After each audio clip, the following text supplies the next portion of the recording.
예, 안녕하십니까. 여러분의 백만장자입니다. 사랑합니다, 여러분. 예, 잘 보내고 계십니까? 오후, 토요일 오후, 예, 모레까지 쉬시는 분들도 계시죠? 예, 저도, 직장 동료가 와가지고, 아이고, 모레까지 쉽니다. 이러면서 저한테 막 이렇게 좀 살 것 같다면서 막 이렇게 이야기하고, 어제 맥도날드 가가지고 같이, 어, 그, 칠런가, 자두 칠런가, 이래가지고 먹으면서 이야기했는데, 예. 아무튼 월급쟁이 직장 생활 하는 사람들 입장에서는 쉬는 날만큼 행복한 게 없어요. 그게 유일한 낙이죠. 예, 유일한 낙. 예. 자, 여러분들은 어떤 낙으로 살고 계십니까? 예, 사람은 희망과 낙이 있어야지 즐겁습니다, 여러분. 예, 미래 삼성전자가 5년 후에, 10년 후에 이러한 성과를 내겠다. 예, 이렇게 주가가 올라가겠다. 그런 희망, 그런 낙으로 우리가 투자하는 거 아닙니까? 그런데 중요한 것은 그런 희망과 그런 낙으로 투자하고 주식 투자를 하는 건데, 예, 희망은 보이죠. 야, 내년 60조, 내후년 80조, 뭐 될지 안 될지 모르겠지만 그렇게 지금 예측이 나오는데 분명히 희망은 있는 것 같은데 여러분 어떻습니까? 투자하다 보면 사야 될 이유도 분명히 있지만 팔아야 될 이유가 노이즈가 계속 들어와요. 뭐 홍나희 이재용 부회장 뭐 상속세가 어떻고 뭐 디지털세 듣도 보도 못한 디지털세가 어떻고 여기저기서 노이즈가 너무 많아. 근데 여러분께서 분명하게 아셔야 될 게 이게 노이즈냐 아니면 삼성전자의 어떤 정말 리스크냐 그걸 항상 명심하셔야 돼요. 이게 삼성전자가 가는데 실적과 성장성에 영향이 있는 거냐 아니면 그냥 지나가는 노이즈냐 항상 그걸 다 생각하시면서 주식 투자하셔야 돼요. 내 혼자 두드리 맞냐 다 같이 두드리 맞냐 항상 그런 생각을 하시면서 가야 된다. 부동산도 쉽죠. 분양권 제가 왜 분양권 씌웠냐면 아니 입지 좋고 세대수 뭐 2000세대 뭐 넘어가고 대단지고 1군 브랜드고 옆에 학교 있고 아니 그러면 아이고 이거 분양권 프리미엄이 너무 비싸서 빠지면 어떻게 아니 빠지면 다 같이 빠지는데 그럼 뭐가 걱정이 오르면 다 같이 오르고 아니 내게 더 좋지 새 아파트에 대단지 입지 좋은데 더 많이 오르겠지 그렇게 사는 거예요. 그렇게 해서 장기 투자 가는 거예요. 그렇게 돈 버는 거예요, 여러분. 쉽게 생각해요. 쉽게 발상을 쉽게 생각해야 돼요. 너무 어렵게 지엽적으로 하면 안 돼요.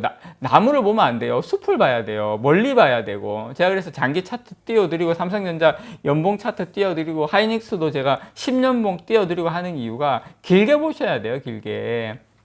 또 이게 서두가 너무 길어졌는데 자 디지털세가 어쨌든 최종 합의가 됐어요. 최종 합의가 됐고 그래서 글로벌 기업에 이걸 이제 부과한다 이렇게 이제 됐는데 제가 디지털세가 뭔지 그리고 삼성전자하고 SK하이닉스 두 회사가 지금 이제 해당이 되는데 이게 어떤 리스크 어떤 지금 해당 사항이 되는지 제가 지금부터 하나하나 쉽게 읽어봐도 아이 뭔 말이야 하고 뭐 디지털 자체가 그냥 에이 안 읽어 뭐 이렇게 생각하시잖아요. 제가 설명드릴게요, 여러분. 자. 일단은 여러분께서 지금 삼성전자하고 SK하이닉스가 이 디지털세가 도입이 되면 어떤 영향이 될지 면밀하게 지켜보고 있다고 이야기를 해요. 그리고 이게 우리 삼성전자만 두드려 맞는 게 아니라 SK하이닉스만 두드려 맞는 게 아니라 전 세계의 140개국 중에 136개국의 지지를 얻어가지고 디지털세 도입이 최종 합의가 됐어요. 그래서 보면 여러분들께서 아셔야 될 게 필라 1 있잖아요. 필라 1. 그러니까 다 뭐 밑에 뭐 국내법 제정 뭐 어쩌고 저쩌고 뭐 해가지고 2022년 말에 뭐 발효가 되고 뭐 필라가 뭐야 이렇게 뭐 어렵게 필라가 필라야 뭐 있는데 그냥 쉽게 설명해서 그냥 딱 다른 거 고민하지 마시고요.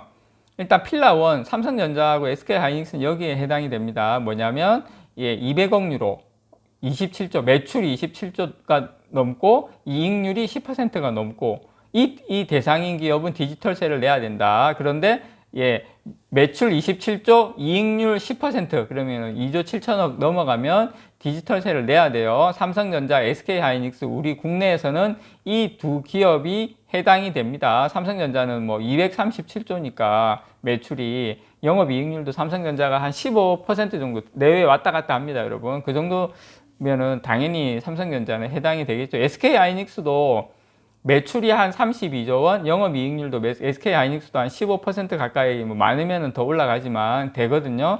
두 회사는 적용이 된다. 그래서 기존에 내고 있는 게 우리가 뭡니까? 이제 법인세인데 이걸 이제 조금 더 이제 크게 확대해가지고 디지털세도 일부 해외 다른 나라에 내는 걸 디지털세라고 이제 이야기를 하는 건데요. 삼성전자 같은 경우에는 법인세로 한 10조 정도 내고 SK하이닉스는 한 1조 4천억 정도 디지털세를 내고 있어요.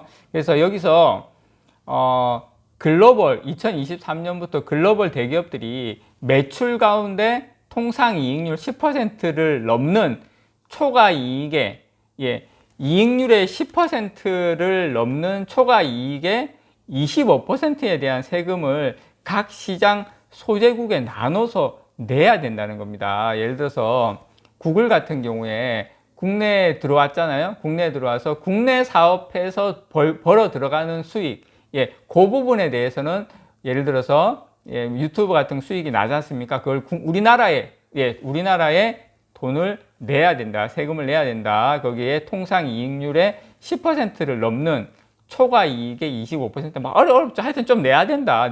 이런 부분인데, 그러니까 조금 더 제가 쉽게 설명을 드리면 결론부터 일단 말씀을 드리면은요. 우리가 지금 삼성전자가 한 10조 정도 법인세를 내고 있지 않습니까? 삼성전자가 한 10조 정도의 법인세를 내고 있는데 이 세금을 예를 들어서 한 7조 정도는 우리나라에 내고 3조는 해당 삼성전자가 벌어들이는 해당 국가에다가 세금을 낸다. 그렇게 쉽게 생각을 하시면 돼요. 그래서 지금 물론 이게 지금 디지털세가 실질적으로 도입이 되려면 각국하고 뭐 다자협정 맺어야 되고, 여기 보면 향후 일정에 보면 각국의 다자협정, 그다음 모델 규정 마련하고 뭐 국내법 개정해야 되고 뭐 이런 절차가 향후에 많고 대응 방안도 지금 검토를 중인데요. 근데 이게 지금 2023년부터 세계 어느 곳에서 사업을 하더라도 15% 이상의 세금을 반드시 내야 되죠. 삼성전자만 내야 되는 게 아니라 전 세계가 다 그렇게 합의가 됐기 때문에 이 거부할 수 없는 글로벌 조세개혁의 흐름이라고 우리가 인정을 해야 됩니다. 그래서 뭐 국내 기업이 경쟁력이 약화되지 않도록 정부에서도 적극적으로 지원을 해야 되겠죠. 그래서 대신에 여러분들께서 이 부분에 대해서는 그렇게 걱정할 게 없는 게, 어차피 국내에서만 내는 세금을 이제 해외에서 좀 나눠서 낸다.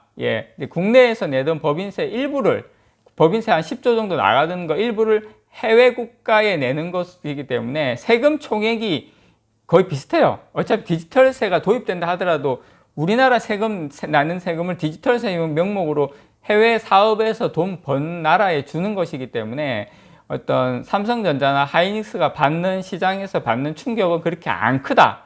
그리고 사업 부문별로도 특성이 다르고 어떤 새로운 세금을 신고 납부하는 과정에서 납세 협력 비용이 좀 늘어날 수 있지만 기본적으로 과세가 엄청나게 더 늘어나거나 우리나라 뭐 힘들어지거나 이런 게 아니다라는 거 여러분께 말씀드리고 싶고요. 이미 우리나라에 법인세만 10조를 내고 있어요. 10조. 삼성전자 평균 영업이익 아시잖아요. 40조, 50조 뭐 이 정도 나오는데 이미 10조를 내고 있기 때문에 그 10조 내는 것을 디지털세의 명목으로 해당 수익을 내는 국가에다가 따로 거기서 내주고, 근데 우리나라는 세수는 좀 줄겠죠. 당연히 이제 그런 단점은, 우리나라 세수 줄면 어떻게 되겠습니까? 여러분 다른 쪽으로 세금 거두겠죠.